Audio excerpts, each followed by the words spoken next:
على سيدنا ومولانا محمد وعلى آله وأصحابه أجمعين. أما بعد، عن سلمة بن الأكوع رضي الله تعالى عنه أن النبي صلى الله عليه وسلم أوتي بجنازة فقال: هل عليه دين؟ فقالوا: لا، فصلى عليه. ثم أوتي بجنازة أخرى فقال: هل عليه دين؟ فقالوا: نعم. فقال: صلوا على صاحبكم. فقام أبو قتادة رضي الله تعالى عنه وقال: يا رسول الله، علي دينه. فقام رسول الله صلى الله عليه وسلم وصلى عليه. میرے بھائی، میں نے ایک حدیث پڑھی ہے، 10-15 منٹ اس کے بارے میں بات کروں گا. دوسری بات یہ کہوں گا کہ دیکھو، نماز آپ کی امت، آپ کی نبوت سے پہلے مکہ معظمہ میں نماز نہیں تھی، نہ مدینہ منورہ میں تھی. اگرچہ نمازیں پہلی انبیاء میں نماز کا ذکر آتا ہے. حضرت عیسیٰ قرآن میں کہتے ہیں، وہاں بھی نماز کا ذکر ہے. انی عبد اللہ آتانی الکتاب وجعلنی نبیا وجعلنی مبارکا اینما کنت واوصانی بالصلاة والزکاة ما دمت حیا.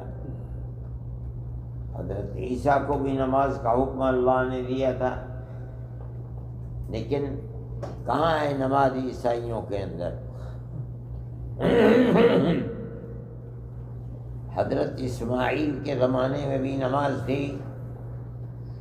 واذکر فی الکتاب اسماعیل انہ کان صادق الوعد وکان رسولا نبیا وکان یأمر اہلہ بالصلاة والزکاة وکان عند ربہ مرضیا. اس کا مطلب یہ حضرت اسماعیل کا زمانہ تو بہت پہلے کا زمانہ ہے حضرت عیسیٰ سے.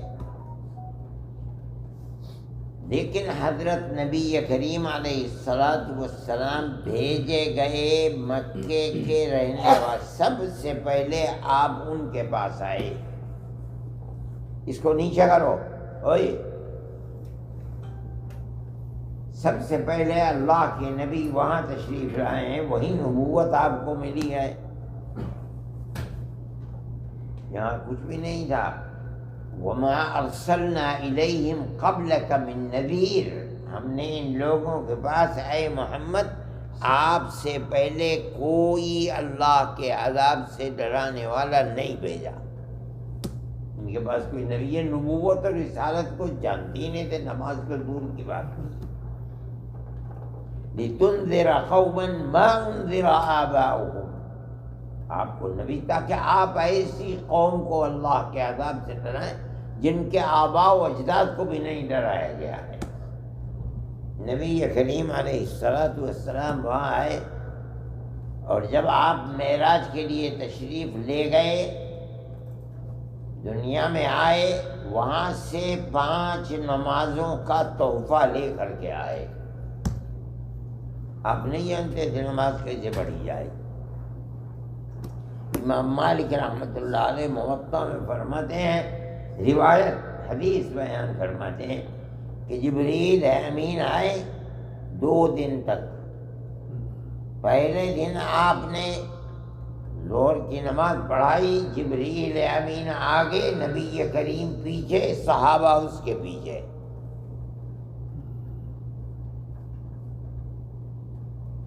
ہر نماز کو پہلے ظہر کی نماز، پھر عصر کی نماز، پھر مغرب کی نماز، پھر عشاء کی نماز، پھر فجر کی نماز.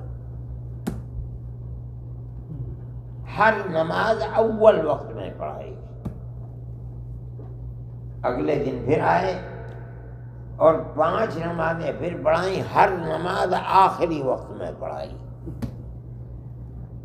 2 دن تک جبریل امین آئے اور اسی طرح سے جبریل امین آگے، پیچھے نبی کریم، ان کے پیچھے تمام مصلی۔ نماز اور جماعت کا یہ طریقہ ہے، امام آگے کھڑا ہوگا، مصلی پیچھے کھڑے ہوں گے۔ یہاں یہ طریقہ نہیں ہے کہ دائیں بائیں کھڑے ہو جائیں گے۔ اللہ کے کو بتایا گیا جبریل امین کو کہ جا کے نماز سکھلاؤ رسول اللہ کو۔ رسول اللہ نہیں جانتے تھے نماز، وہ تو بے پڑھے لکھے آدمی تھے، امی تھے، ان کو ہر چیز بتانے کے لیے جبریل امین کو بھیجا جاتا تھا، جا کے بتاؤ۔ سارا دین قرآن، سارا قرآن، ساری حدیث، سارا دین جبریل امین نے آ کر کے 23 سال میں رسول اللہ کو بتایا۔ قیامت تک دین اسی کے اوپر چلے گا جو آج سے 1400 سال پہلے جبریل امین نے آ کر کے بتایا تھا۔ جماعت کے اندر جب کبھی بھی کھڑے ہوں گے تو امام آگے ہوگا، اس کے پیچھے دوسری صف جو پہلی صف ہوگی سب کی، وہاں مقتدی کھڑا ہوگا۔ نبی کریم علیہ السلام آگے کھڑے ہوتے تھے، مقتدی دائیں بائیں نہیں کھڑے ہوتے تھے، پیچھے کھڑے ہوتے تھے۔ فجر کی نماز میں اور عصر کی نماز میں آپ سلام پھیرنے کے بعد مقتدیوں کی طرف رخ کیا کرتے تھے۔ ہاں، اگر ایک آدمی ہے اور نماز آپ پڑھ رہے ہیں تو پھر آپ کے داہنی طرف آ کر کے وہ کھڑا ہوگا، صف ہے ہی نہیں۔ اگر وہ پیچھے کھڑا ہو جائے گا، اکیلا کھڑا رہے گا۔ اس کے لیے یہ ہے، حضرت عبداللہ ابن عباس رضی اللہ تعالی عنہما، ان کے والد نے ان سے کہا کہ بیٹا، چھوٹے سے بچے تھے، کہا کہ بیٹا جو کام آپ دن بھر کرتے ہیں ہم اس کو دیکھتے ہیں، کیسے نماز پڑھتے ہیں، کیسے روزہ رکھتے ہیں، کیسے چلتے ہیں، کیسے بیٹھتے ہیں، سب دیکھتے ہیں، لیکن جو کام وہ گھر میں کرتے ہیں ہمیں پتہ نہیں چلتا۔ اس لیے آج رات تم جا کر ان کے گھر میں سو، اپنی خالہ کے یہاں، حضرت میمونہ رضی اللہ تعالیٰ عنہ کے یہاں، اور سونا مت، جاگتے رہنا، دیکھو کہ اللہ کے نبی کرتے کیا ہیں، پھر ہمیں بتانا، ہم بھی ویسے ہی کریں گے۔ آپ نے تھوڑی دیر اپنی اہلیہ محترمہ سے بات چیت کی اور کروٹ لے کر کے آپ سو گئے۔ حضرت عبداللہ ابن عباس رضی اللہ تعالیٰ عنہ سمجھدار تھے، اس لیے جاگتے رہے۔ فرماتے ہیں کہ صبح کو اٹھے، اپنی ضرورتوں سے فارغ ہوئے، میں اٹھا جب آپ تشریف لے گئے ٹوائلٹ میں یا جہاں بھی آپ گئے ہوں گے، میں نے لوٹا اٹھایا، پانی بھرا، وضو کی جگہ رکھ دیا۔ آپ تشریف لائے تو آپ نے دیکھا کہ کسی نے لوٹے میں پانی بھر کر کے رکھ دیا۔ آپ نے دیکھا کون ہے، تو دیکھا عبداللہ ابن عباس ہیں۔ خوش ہوئے، دعا دی، اللہم فقہہ فی الدین، اے اللہ عبداللہ ابن عباس کو دین کی سمجھ عطا فرمائی۔ ان کو رئیس المفسرین کہا جاتا ہے۔ وہ آئے، جانتے نہیں تھے، بچے تھے، کیسے کھڑا ہوا جائے امام کے پیچھے، آئے اور آپ کے بائیں طرف کھڑے ہو گئے، یہ امام ہے، ادھر آ کے کھڑے ہوئے۔ آپ نے پیچھے سے کان پکڑا اور پکڑ کے داہنی طرف کھڑا کر دیا۔ ایک آدمی ہے، اس طرح ہوگی، مگر جماعت کے اندر پہلی صف امام کے پیچھے ہے۔ اس زمانے سے لے کر 1400 سال سے لے کر آج تک، آپ نے مدینہ منورہ میں اگر گئے ہوں گے تو دیکھا ہوگا، امام کے پیچھے صف ہوتی ہے، برابر میں صف نہیں ہوتی ہے۔ یہ نبی کریم علیہ السلام کا دیا ہوا طریقہ ہے. ان کا طریقہ مطلب ہے جبریل امین کا لایا ہوا. جبریل امین کا لایا ہوا طریقہ ہے اللہ کا بھیجا ہوا طریقہ. دین کوئی ایسی چیز تھوڑی ہے کہ جس کا جو جی چاہے تشریح کر دے. دین تو اللہ کا بھیجا ہوا جبریل امین کا لایا ہوا رسول اللہ صلی اللہ علیہ وسلم کا ہمیں دیا ہوا طریقہ ہے. اس کو بدلا نہیں جا سکتا. اس لیے آپ حضرات کبھی یہ غلطی نہ کریں کہ دائیں بائیں یہ صف نہیں ہے، صف یہ ہے. خدا کی رحمت حدیث میں سب سے پہلے امام کے اوپر اترتی ہے جو نماز پڑھاتا ہے. اگر اس کا دل اور دماغ اللہ سے وابستہ ہے نماز پڑھاتے ہوئے، سب سے پہلے پھر اس کے بعد جو بالکل اس کے پیچھے پہلی صف میں کھڑا ہے اس پر منتقل ہوتی ہے، وہاں آتی ہے رحمت خداوندی. پھر وہاں سے جو داہنی طرف پہلی صف میں ہیں ان پر جاتی ہے، پھر بائیں طرف والے، پھر پیچھے والا جو اس کے سامنے ہے وہاں منتقل ہوتی. اللہ کی رحمت اس طرح منتقل ہوتی ہے. یہ تو محروم ہو جائیں گے جو دائیں بائیں کھڑے ہوئے ہیں، ان کے پاس کہاں سے رحمت آئے گی؟ پہلے پہنچ جائے گی دوسری طرف. ایسی غلطی نہ. یہ رسول اللہ صلی اللہ علیہ وسلم کے طریقے کے خلاف ہے. مسجد میں نماز اس طرح نہیں ہوتی. کوئی مجبوری ہے، دوسری چیز ہے. میں نے دیکھا کہ لوگ پہلے سے بیٹھے ہوئے ہیں، اس کو طریقے کو سمجھنا چاہیے. اللہ ہم سب کو دین پر چلنے کی توفیق عطا فرمائے. اللہ اور اس کے رسول کے دیے ہوئے طریقے کو مضبوطی سے پکڑنے کی توفیق عطا فرمائے. میں نے ایک روایت پڑھی آپ کے سامنے، چند منٹ میں بات کرتا ہوں.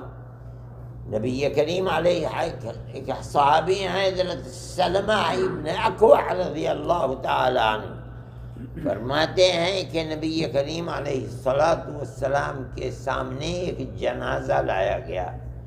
کسی صحابی کا انتقال ہو گیا. آپ نے پوچھا حل علیہ دین، اتنے لوگ ہو تم، یہ بتاؤ یہ مقروض تو کسی کا مرا ہے یا مقروض نہیں ہے؟ کسی سے پیسہ اس نے لیا تھا ادا نہیں کیا، یا یہ بالکل صاف ستھرا کسی سے قرض نہیں لیا؟ صحابہ نے عرض کیا کہ یا رسول اللہ ہم تو نہیں جانتے کہ یہ کسی کا مقروض ہے. نبی کریم علیہ السلام نے نماز جنازہ پڑھا دیا. تھوڑی دیر میں ایک اور جنازہ آ گیا. آپ نے پھر پوچھا حل علیہ دین؟ فقالوا نعم. پوچھا یا رسول اللہ اس کے اوپر قرض ہے، یہ مقروض مرا ہے دوسرے کا؟ آپ کے پوچھنے پر آپ نے فرمایا پڑھو. نماز میں نہیں پڑھاؤں گا نماز. ایک صحابی ہیں حضرت ابو قتادہ رضی اللہ تعالی عنہ، وہیں کھڑے ہوئے اور کہا کہ یا رسول اللہ اس مرنے والے آدمی کا دین میں ادا کروں گا، اپنے اوپر لیتا ہوں. نبی کریم علیہ السلام آگے بڑھے اور آپ نے نماز جنازہ پڑھائی. اس کا مطلب یہ ہے کہ دین صرف نماز 5 پڑھ لینے کا نام نہیں ہے. دین صرف حج کرنے کا نام نہیں ہے. دین رمضان کے روزے بس رکھ لینے کا نام نہیں ہے. رہن سہن، معاملات، معاشرت، اس کے اندر بہت بڑا دین کا حصہ ہے. آدمی اگر کسی کے دین کو لے کر مر جائے، ادا نہ کرے، 2 پیسے ہوں یا $2000 ہوں یا کچھ اور ہو بڑا، تو وہ خدا کی رحمت سے محروم مرا ہے. اگر نہ ہوتا محروم تو نبی نماز جنازہ پڑھاتا ان کی. وہ کہتے ہیں کہ حل علیہ دین، لوگ کہتے ہیں نام ہے، یہ مدیون ہے، یہ مقروض ہے، اس کے اوپر پیسے تھے ادا نہیں کیا مر گیا، میں نماز جنازہ نہیں پڑھوں گا. کتنا بڑا محروم ہے. کیوں؟ آپ فرماتے ہیں کہ یہ قبر جو ہے یہ اندھیرے کی کوٹھری ہے. اندھیرے کی تو ہے یہ کوٹھری. میرے نماز جنازہ پڑھانے سے اس مردے کے لیے وہ نور کا گھر بن جاتا ہے.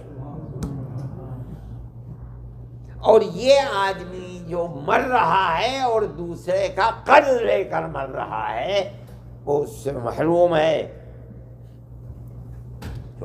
وہ محروم ہے اللہ کے نبی کے امامت سے. نماز اصل میں نماز جنازہ جو ہے یہ تو اصل میں دعا کی نماز ہے، دعا ہے.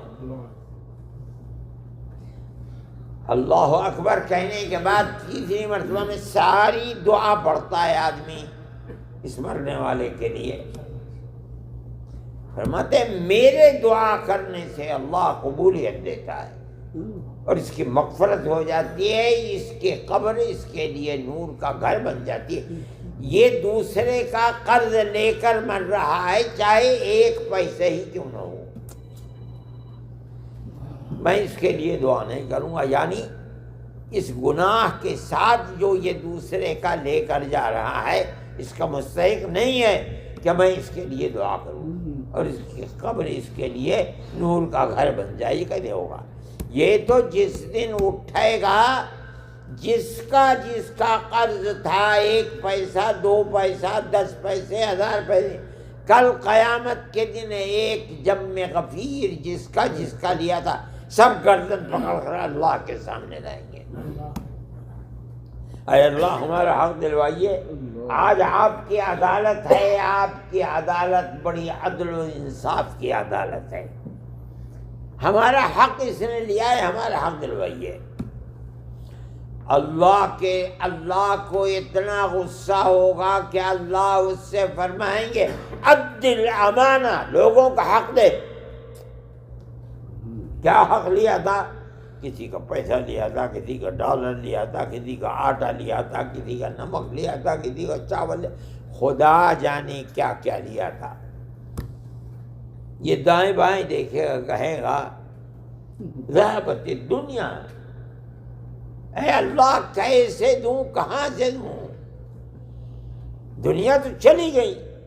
وہ آٹا دال جو لیا تھا، ڈالر پیسہ پاؤنڈ ہوتا، سب دنیا کی چیزیں دنیا ختم ہو گئی. اب میں کہاں سے دوں؟ اللہ کو اتنا غصہ ہوگا کہ کہنا ہم کچھ نہیں سنتے. عد الامانہ، جو حق ہے وہ دے. پھر یہی کہے گا اے اللہ میری سن تو رہے، میں دوں کہاں سے؟ دنیا میں جو لیا تھا آج یہاں آپ کے یہاں وہ چیز ہے ہی نہیں، تو کہاں سے دوں؟ اللہ پھر غصے میں فرمائیں گے نہیں، عد الامانہ، ہم کچھ نہیں سنتے، حق دے ان لوگوں. یہ پھر یہی کہے گا. اب اگر اس کے پاس تھا کچھ ادا کرنے کے لیے، نماز روزہ حج زکوٰۃ، تو اس کے وہ اعمال صالحہ جو عبادتیں تھیں ان کے ثواب کو لے کر کے ہر ایک کے قرض کو ادا کیا جائے گا. اگر ادا ہو گیا بہت اچھی بات ہے، ختم ہو گئی بات. اور اگر ادا نہیں ہو سکا، نہ اتنی نمازیں تھیں، نہ اتنے حج تھے، نہ اتنے عمرے تھے، کچھ نہیں تھا، تو ان لوگوں کے گناہ لے کر کے بقدر اس کے قرض کے بوجھ کے اس کے گردن پر ڈال کر کے جہنم میں پہنچا دیا. اور اگر اس کے پاس کچھ بھی نہیں تھا، یہ تو نہ نماز، نہ روزہ، نہ حج، نہ عمرہ، نہ زکوٰۃ، دنیا میں کچھ بھی نہیں کرتا تھا، اس نے تو لوگوں کا مال کھا رکھا ہے، جمع کر رکھا ہے اپنی گردن کے اوپر. تو اب کیا ہوگا؟ فرماتے ہیں جہنم میں فوراً ڈال دیا جائے گا. وہاں یہ کہا ذہبت الدنیا، کہاں سے دوں الہ العالمین؟ 3 مرتبہ ایک ہی جواب دیا، جہنم میں ڈال. وہ جو دنیا میں کسی کی زمین، کسی کا گھر، کسی کی دولت لی تھی، جہنم میں نظر آئے گی کہ وہ عبداللہ ابن عباس رضی اللہ تعالیٰ عنہ فرماتے کہ جہنم کی تہ میں نیچے پڑی ہوئی ہے، دیکھے گا، کہے گا کہ سارے جہنم کے عذاب کو اپنے سر پر لے لے، وہاں جائے گا، اس کو اٹھا کر لا کے اللہ کے حضور میں پیش کر دے، اس مصیبت سے نجات مل جائے گی۔ جائے گا وہاں اور جا کر کے اس چیز کو اٹھائے گا، لے کر کے آئے گا، جب کنارے پر آئے گا خوش ہوگا، وہ ہاتھ سے چھوٹ کر پھر وہیں چلی جائے گی۔ میرے بھائی، دنیا میں انسان کا اپنی صبح سے شام تک رہن سہن میں اس بات کو خوب خیال کرنا چاہیے کہ کسی کا حق موت کے وقت اس کی گردن پر نہ ہو۔ یہ اللہ سے دعا بھی کرنی چاہیے، اور کسی سے قرض لینا، کسی کی امانت میں خیانت کرنا، اس سے آدمی کو ہر وقت بچنا چاہیے۔ کون جانتا ہے کہ صبح ہوتی ہے کہ صبح سے پہلے ہی مر جاتے ہیں؟ یہ بڑی خراب بات ہے۔ اس حدیث سے یہ پتہ چلتا ہے کہ نبی کریم علیہ الصلوۃ والسلام نے امت کو جو سبق دیا ہے، جسے نماز پڑھنے کا سبق دیا ہے، روزہ رکھنے کا سبق دیا ہے، حج کرنے کا سبق دیا ہے، بتایا ہے اس طرح کرو، اس طرح کرو جیسے میں کر رہا ہوں، اسی طرح اس کا بھی سبق دیا ہے کہ مومن کی زندگی دنیا میں ایسی ہونی چاہیے کہ موت کے وقت اس کی گردن پر کسی کا کوئی حق نہ ہو، اور اگر ہوگا تو کل قیامت کے دن اس کو دینا پڑے گا، وہ حق کچھ نہیں ہوگا۔ وہاں اگر دینا پڑے گا تو اپنی نماز اور روزے اور حج اور زکوٰۃ ہی دے کر، صدقہ دے کر کے جان بچے گی۔ اس کے ساتھ ساتھ اس حدیث میں ایک اور بھی بات ہے، وہ یہ ہے کہ حضرت ابو قتادہ رضی اللہ تعالی عنہ کھڑے ہوئے، انہوں نے فرمایا کہ یا رسول اللہ، اس کا قرض جس کی وجہ سے یہ محروم ہو رہا ہے آپ کی نماز جنازہ اور دعا سے، اور اس کی قبر اس کے لیے اندھیرے کی کوٹھری بن رہی ہے، میں اس کا معاون اور مددگار ہوں، میں اس کے قرض کو اپنے اوپر لیتا ہوں، آپ نے نماز جنازہ پڑھائیے اور اس کی قبر کو منور کیجئے۔ حضرت ابو قتادہ رضی اللہ تعالی عنہ کا یہ عمل کہ وہ دوسرے کے بوجھ کو اپنی گردن پر لے رہے ہیں اور اس کے لیے آخرت میں اللہ کی نصرت کے دروازے کھول رہے ہیں، یہ اللہ کے یہاں مقبول ہو گیا۔ جب رسول اللہ کے یہاں مقبول ہے تو اللہ کے یہاں بھی مقبول ہے۔ دنیا میں یہ چیز بڑی اہم چیز ہے، دوسرے کی مدد کرنا۔ مدد کرنا صرف یہی نہیں ہے کہ آپ نے اپنے اپنوں ہی کی مدد کرنی، نہیں، ہر ایک کی مدد کرنی چاہیے۔ ساری امتیں، ساری دنیا، سارے مذہب کے ماننے والے بھائی بھائی ہیں، ایک ہی ماں باپ کی اولاد ہیں، مذہب چاہے کوئی بھی ہو، لیکن مصیبت میں کسی کی مدد کرنا، اس کی تعلیم اللہ نے دی ہے۔ مدد اور رحم کا معاملہ تو جانور کے ساتھ بھی کرنا اللہ کے یہاں مقبول ہوتا ہے، آدمی تو بہت بڑی چیز ہے۔ نبی کریم علیہ الصلوۃ والسلام نے بنو اسرائیل کی کسی عورت کے بارے میں یہ واقعہ صحابہ سے نقل کیا ہے، اپنی امت سے نقل کیا ہے، کہ اس نے ایک بلی کو باندھ لیا ایک عورت نے، اور نہ تو اسے کھانا دیا اور نہ اس کو چھوڑا، وہ اپنے کھانے کا انتظام خود ہی کر لیتی، یہاں تک کہ وہ بلی مر گئی۔ نبی کریم علیہ الصلوۃ والسلام فرماتے ہیں کہ اللہ نے اس کو قیامت کے دن عذاب، اللہ نے اس کو آخرت کے اندر عذاب ڈالا۔ کیوں؟ اس لیے کہ اس نے مدد نہیں کی ایک جانور کی۔ اگر آدمی مدد کر سکتا ہے خدا نے اس کو اتنا دیا ہے کہ وہ مدد کرے کسی آدمی کی، وہ تیرا بھائی ہے، وہ کوئی بھی ہے تو اس کی مدد کرو۔ یہاں رہتے ہو، گھر کے اندر رہنے والے لوگوں کے خاندان کی کیا کس طرح کے حالات ہیں اور وہ گزار رہے ہیں، ان کی فکر کرو۔ اور اگر کوئی غریب ہے، پریشان حال ہے، تو اس کے ہاتھ کو پکڑو، اس کی پریشانی کو دور کرو، مرد ہے یا عورت ہے، جو نصرت کر سکتے ہو، مدد کر سکتے ہو، وہ مدد کرو۔ جیسے حضرت ابو قتادہ رضی اللہ تعالیٰ عنہ نے مدد فرمائی تھی اور وہ مدد مقبول ہوئی تھی۔ میرے کہنے کا مقصد صرف اتنا ہے کہ دین صرف نماز روزے ہی کا نام نہیں ہے، حج اور صدقے ہی کا نام نہیں ہے۔ دین انسان کی ساری زندگی، اس کا رہن سہن، اس کی معاشرت، ہر چیز دین کے اندر داخل ہے۔ اور ہمارے آقا حضرت محمد صلی اللہ علیہ وسلم جس دین کو لائے ہیں، آپ نے اس کو لوگوں تک پہنچایا اور اسی انداز میں پہنچایا ہے۔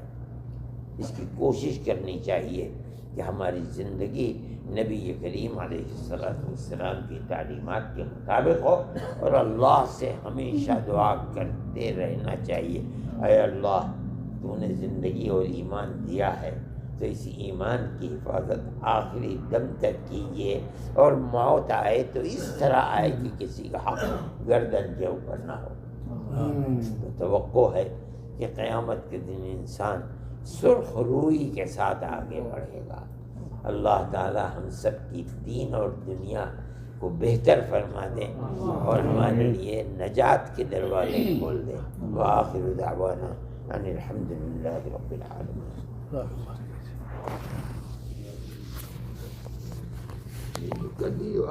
سب نے آمین کہہ بھی دیا۔